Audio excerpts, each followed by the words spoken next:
Good morning, welcome back. I put this video up because I've had a problem. One of the major pieces of equipment in the workshop wasn't working right. So I left it for a while. I tried to see if it would sort itself out, but it didn't. It's completely banjaxed. Yeah. Cup of tea.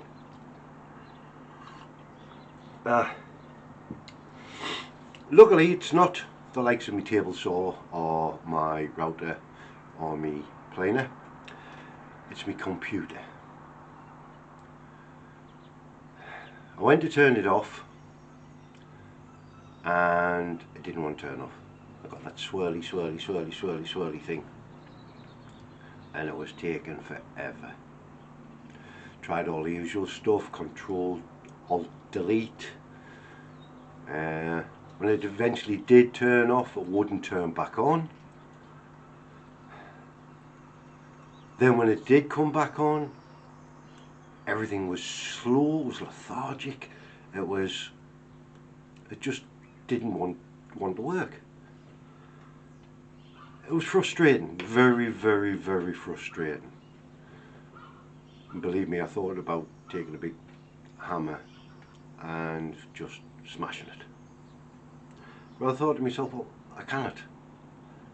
It's took me ages to get all that stuff onto the computer. It's took me forever to get it to work the way I wanted it to work. So I thought, what am I going to do? I thought, well, I can't afford just to replace it, but I do have insurance on it. I'll see if I can get it fixed.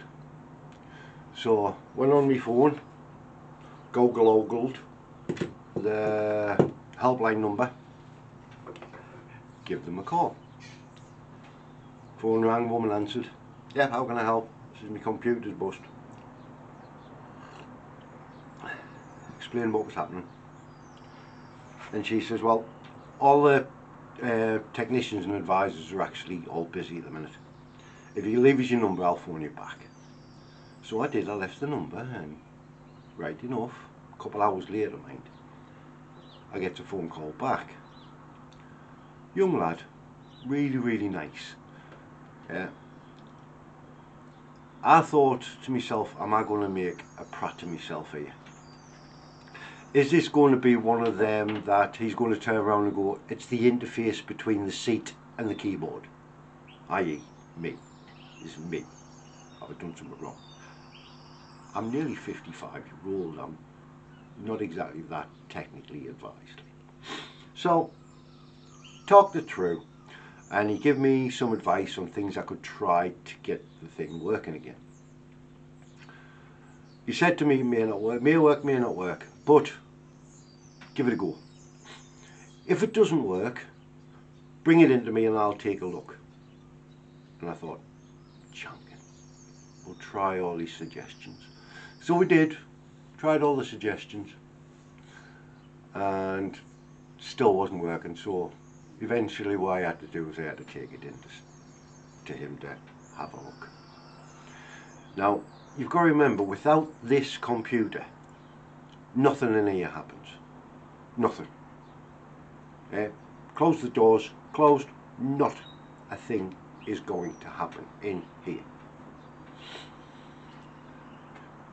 This computer isn't the one I'm uploading this video with.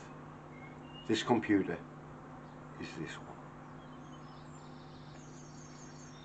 The insurance I had, I've paid for all my working life.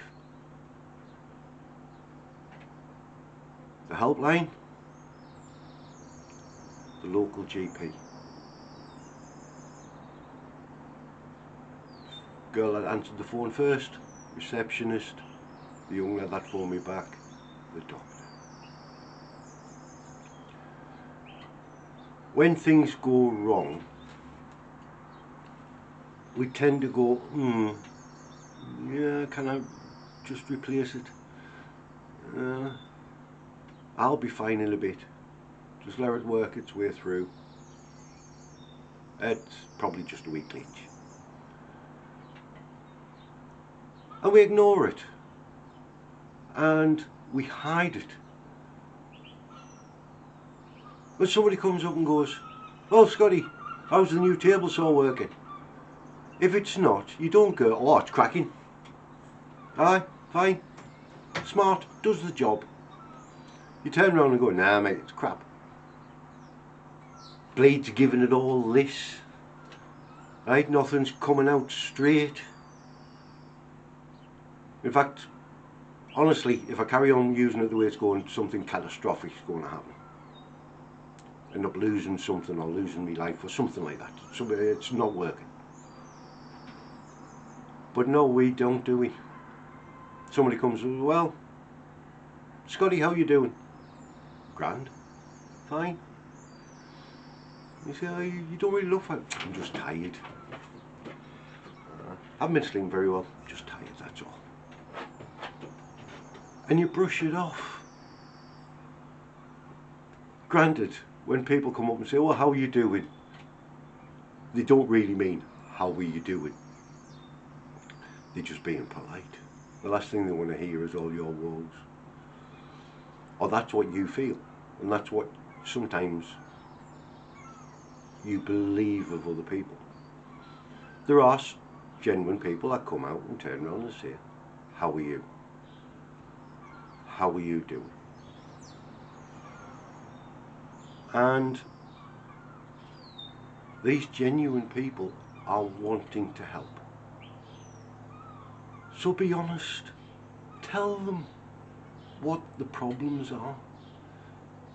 Tell them that every time you go to bed you're knackered.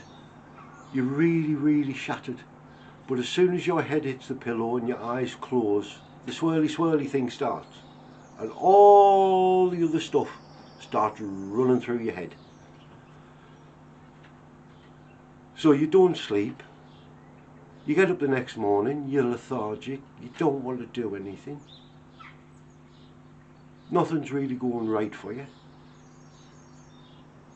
And you get into that vicious circle of denying it. And saying, "That's just a bit down. Nothing really matters." And the breaking of the hammer, yeah, you consider, maybe I'll just smash it. Or I'll smash it in other ways. I'll get blocked.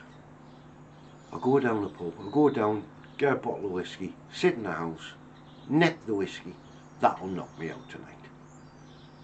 It does, works. Unfortunately, the next morning, you're still as bad as ever. For the sole reason you woke up with a hangover on top of all your problems again. My solution to that was just to stay drunk. But then that catches up with you as well. Body starts feeling, bits stop working, and eventually the whole system's going to crash. So you normally come on here to watch me make something. Today I want you to make something. Please make that phone call. It's going to be hard. It's going to be very hard to do. I'm not a religious man. Well, far from it. But there is a prayer I always remember. And it goes like, "Lord, give me the strength to accept what I cannot change. Give me the courage to change what I can. And give me the wisdom to know the difference." The strength, you have the strength. I know you have the strength to do this. Courage. Now, what is courage? The definition of courage is not lack of fear. The definition of courage is being afraid, but still doing it anyway, because you know it has to be done. And the wisdom, that can only be learned. It can't be given. You have to learn it, you have to listen, you have to accept, you have to understand and see it for yourself. So please, have the strength, have the courage, and try and get the wisdom to try and make it better. Now, I'm going to keep this nice and short. That's it. That's all I need. I'm not going to ask you to subscribe, like, none of that. No.